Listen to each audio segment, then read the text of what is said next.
بسم اللہ الرحمن الرحیم۔ السلام علیکم ورحمۃ اللہ وبرکاتہ۔ دوستو، ہم نے آپ سے عرض کیا تھا کہ شہادت ثالثہ کا مسئلہ جو بار بار اٹھایا جاتا ہے اور اس کو بنیاد بنا کر اس کا نام استعمال کر کے، ولایت کا نام استعمال کر کے مختلف علماء کو، مختلف اہل علم کو، دیندار لوگوں کو طعن و تشنیع کی جاتی ہے اور ولایت کی آڑ میں اپنا کاروبار چلایا جاتا ہے۔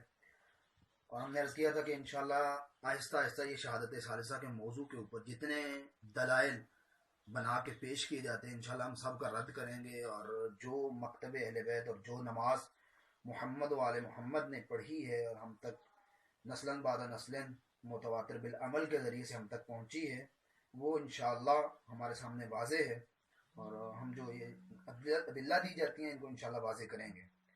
آج جو چیز آپ کے سامنے لے کے آیا ہوں وہ انتہائی اہم ہے اور ضروری ہے کہ یہ شہادت ثالثہ کا مسئلہ شروع کب ہوا۔ سب سے پہلا بندہ جس نے پاکستان میں اس مسئلے کو ہوا دی، اچھالا اور آج تک یہ فتنہ انگیزی کا بازار گرم ہے، تو وہ پہلا بندہ کون تھا؟ یہ میرے ہاتھ میں کتاب ہے تیسری گواہی، قریب سے غور سے دیکھ لیں، تیسری گواہی کتاب ہے۔ یہ لکھی کس کی ہے جی؟ سلطان المناظرین مبلغ اعظم علامہ حکیم قاضی سعید الرحمان، ٹھیک ہے، مکتبہ عمرانیہ کی چھپی اس دور میں۔ یہ ان کی تصویر ملاحظہ کریں، قاضی سعید الرحمان صاحب، تیسری گواہی نامی کتاب۔ اس کے اندر انہوں نے خود اقرار کیا کہ مسئلہ کیسے اس کی ابتدا ہوئی۔ یہ ذرا صفحہ نمبر 57 ہے، اس میں وہ لکھتے ہیں، یہ فخر بندہ کو حاصل ہے کہ 1400 سال کے بعد مومنین کی نماز کو صحیح کیا، ورنہ خدا حافظ آج سے 30 سال قبل جب ہم نے شہادت ثالثہ کا ذکر کیا تو ہر طرف سے مجتہدین حضرات نے کفر و شرک اور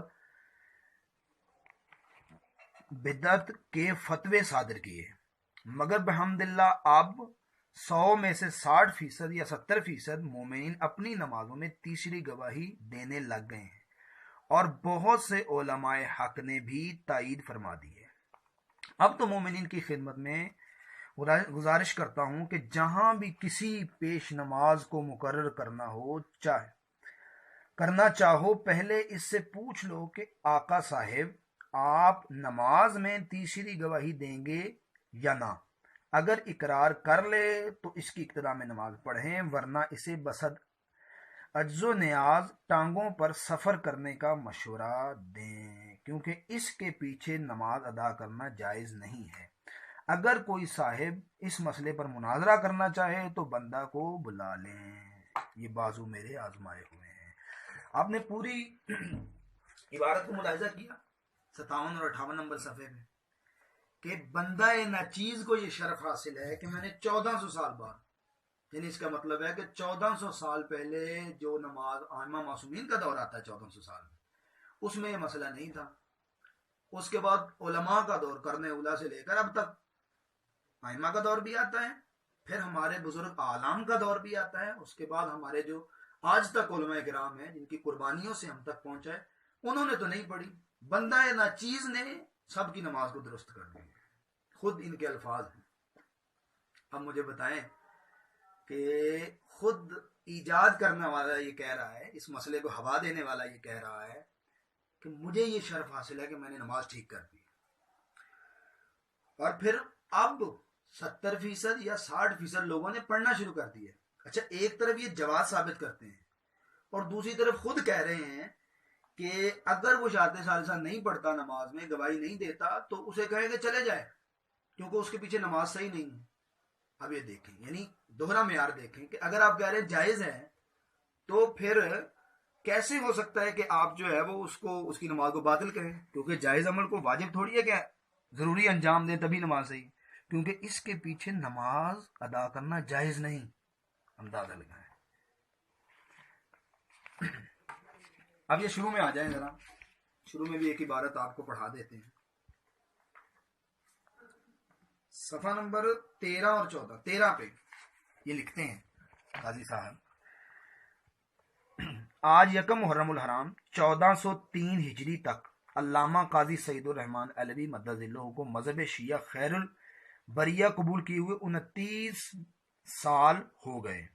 آپ نے آتے ہی یہ مسئلہ بیان کیا کہ شیعہ نے آل احمد اپنی نماز کے تشہد میں حضرت امیر المومنین اسد اللہ الغالب علی ابن عمران کی ولایت کی گواہی دیں. ابھی اندازہ لگانا، یعنی وہ ادھر سے آئے اور آتے ہی یہ مسئلہ بیان کیا. اس کا مطلب آئے ہی کسی سازش کے تحت ہے، اور جو بھی ادھر سے آیا اکثریت نے ہمیں نقصان ہی دیا ہے. ابھی بھی ایک پھر رہا ہے حامد سلطانی نامی بندہ، وہ کل تک یعنی خود کسی اور طریقے سے پڑھتا تھا، ادھر شیعہ ہوا، ابھی کچھ بھی نہیں پڑھا شیعوں کا، اسے ابجد نہیں پتا محمد و آل محمد کی فقہ اور محمد و آل محمد کے فرامین کی، اور آگے کہنے لگ گیا یہ پڑھ دیں یہ کرتے ہیں اور میں آزاداری کا. یعنی ایسے بندوں کے ہاتھوں سے ہم دین لے رہے ہیں. تو یہ پہلا بندہ. پھر آگے انہوں نے بہتان تراشی کی اور کہا ہے کہ جھاڑا صاحب خود قائل تھے، اور ہم نے یہ آپریشن کیا ہے کہ جھاڑا صاحب نے جو روایت ذکر کی اس کا بھی اور ان کا فتویٰ بھی ہم نے ذکر کیا ہے، ابھی بھی انشاءاللہ ذکر کر دیں. یہ انہوں نے انوار شریعہ کی بات کی ہے جس کا ہم آپریشن کر چکے اور بتا چکے کہ ان کا اپنا فیصلہ کیا ہے. اور یہ مستدرک کی عبارت جس کے بارے میں ہم پہلے عرض کر چکے ہیں کہ یہ فقہ الرضا سے لی ہوئی ہے، اور فقہ الرضا کی حیثیت جو ہے وہ بیان کر چکے ہیں کہ وہ میرے مولا کا کلام نہیں ہو سکتا. اب جھاڑا صاحب خود کیا کہتے ہیں، انہوں نے تو کہہ دیا جھاڑا صاحب کے بارے میں. جھاڑا صاحب خود کیا کہتے ہیں؟ جھاڑا صاحب کی یہ تفسیر ہے میرے سامنے، انوار نجف، انوار النجف فی اسرار المصحف، علامہ حسین بخش جھاڑا رحمۃ اللہ تعالی علیہ ان کی لکھی ہوئی ہے. اس کے صفحہ 56 پہ جا کے لکھتے ہیں انہوں نے کیا کہا تھا. انہوں نے یہ کہا تھا کہ 1400 سال بعد میں نے نماز ٹھیک کر دی ہے. یعنی خود وہ معترف تھے اس بات کے کہ ائمہ معصومین نے یہ نماز نہیں پڑھی، علماء نے یہ نماز نہیں پڑھی، میں یہ نماز ٹھیک کروا رہا ہوں. ائمہ طاہرین علیہ السلام نے نماز کا جو طریقہ تعلیم فرمایا ہے وہ یہی ہے، اس سے بڑھانا یا کم کرنا علماء کے بس میں نہیں. تشہد میں حضرت امیر المومنین کی ولایت کی شہادت پر اصرار کرنا خام خواہ کی موجگافی ہے، کیونکہ درود میں سب آل محمد شامل ہیں. دور حاضر کے مجتہد عالم آقا محسن الحکیم طباطبائی فرماتے ہیں، محسن الحکیم کا بہت بڑا نام ہے، اب ان کا نام علمی دنیا میں تو محتاج تعارف نہیں ہے. وہ فقہ فرماتے ہیں کہ تشہد میں ولایت علی کی شہادت کا اضافہ مبتلِ نماز ہے. مبتلِ نماز ہے. جھاڑا صاحب خود قائل ہے کہ نہیں پڑھنا چاہیے، علامہ حسین بخش جھاڑا. اور یہ قبلہ فرما رہے ہیں کہ میں جو ہی سنی سے شیعہ ہوا، اس مکتب سے ادھر آیا تو میں نے آتے اس مسئلے کو کہنا شروع کر دیا اور کہا نہیں. جھاڑا صاحب نے تفسیر اپنی انوار نجف کے اندر 9ویں جلد میں صفحہ 56 پہ یہ بات کی ہے کہ نہیں پڑھنا چاہیے. یہ خام خواہ کی سینہ زوری ہے. جب معصومین نے نہیں پڑھا تو ہم کون ہوتے ہیں پڑھنے والے؟ ولایت کا نام استعمال کر کے بھائی خود آتی اللہ و آتی الرسول و اولی الامر منکم کا مطلب ہی یہی ہے کہ جو وہ حکم دے رہے ہیں اس پہ عمل کرو. انہوں نے نہیں پڑھا تو میں کون ہوتا ہوں کہنے والا؟ موصوف کیا فرما رہے ہیں؟ بندہ نہ چیز کو شرف حاصل ہے، بندہ نہ چیز کو. بھائی بندے کی کیا حیثیت ہے کہ میں نے مومنوں کی نماز کو درست کر دیا ہے، ورنہ اس سے پہلے تو خدا حافظ تھا. یعنی 1400 سال سے موصوف کے دور تک اللہ حافظ تھا، اور 1400 سال بعد ان کو خیال آیا کہ وہ ائمہ بھی نعوذ باللہ من ذالک غلط پڑھتے رہے ہیں، تمام علماء بھی غلط پڑھتے رہے، آج میں ٹھیک کروا رہا ہوں. اب یہ دیکھیں مسئلے کی حقیقت کیا ہے.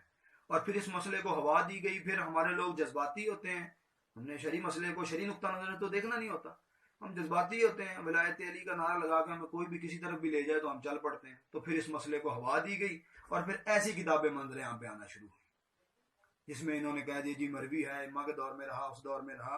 خدا کے بندوں کو خدا کا خوف کرو، جسے جو بھی ادھر سے آیا ہے اس نے نقصان ہی دیا ہے ہمیں. اب مومنین آپ کے اوپر واضح ہو گیا کہ اس مسئلے کی حقیقت کیا ہے، اس مسئلے کی اصل کیا ہے، کن سازشوں کے تحت ہماری نماز کو مشکوک بنایا جا رہا ہے، کن سازشوں کے تحت ہمیں توڑا جا رہا ہے. اور ان میں سے اکثر جو کہتے ہیں شہادت سالسہ پڑھنی چاہیے، اکثر تو ہے ہی بے نمازی، اور کچھ ایسے لوگ ہیں جو نماز پڑھنے کے ساتھ ساتھ بد عمل بھی ہیں، بد عقیدہ بھی ہیں. اور یہ جو شہادت ثالثہ پڑھنے والے ہیں ان کا عقیدہ صرف شہادت ثالثہ تک محدود نہیں رہتا، پھر توحید کے اوپر بھی جاتے ہیں، رسالت کے اوپر بھی جاتے ہیں، ولایت کا غلط استعمال بھی کرتے ہیں، اور بھی پتہ نہیں کیا کیا کچھ کرتے ہیں. ان کی مجلسوں میں دیکھا جا سکتا ہے. ذکر امام حسین کو کاروبار بنانے والے لوگ ہیں، اور شیعت کو بدنام کرنے والے. ان کا شیعت کے ساتھ کوئی تعلق نہیں. مکتب آل محمد ایسے فتنہ بازوں سے بالکل پاک ہے، مبرہ ہے، منزہ ہے. انشاءاللہ امید ہے کہ آپ ہماری باتوں کو سمجھ گئے ہوں گے، اور آپ کو پتہ چل گیا ہوگا کہ آج سے 65 سال پرانا، یعنی 1403 میں انہوں نے یہ کہا کہ مجھے یہ 29 سال ہو گئے، تو 1403 سے 29 سال پیچھے جائیں تو 1374 ہجری، اور آج تک یہ 65 سالہ پرانا مسئلہ ہے. اب مجھے بتائیں کہ 1400 سال سے نماز چلی آ رہی ہے، 65 سال پہلے ہمیں اس خیال آیا ہو مولا علی کی ولایت تو ہم نے شامل ہی نہیں کی، بھی کرنی چاہیے تھی. انشاءاللہ باقی جو باتیں کی جاتی ہیں ان کا بھی جواب انشاءاللہ عرض کریں گے. والسلام علیکم ورحمۃ اللہ وبرکاتہ.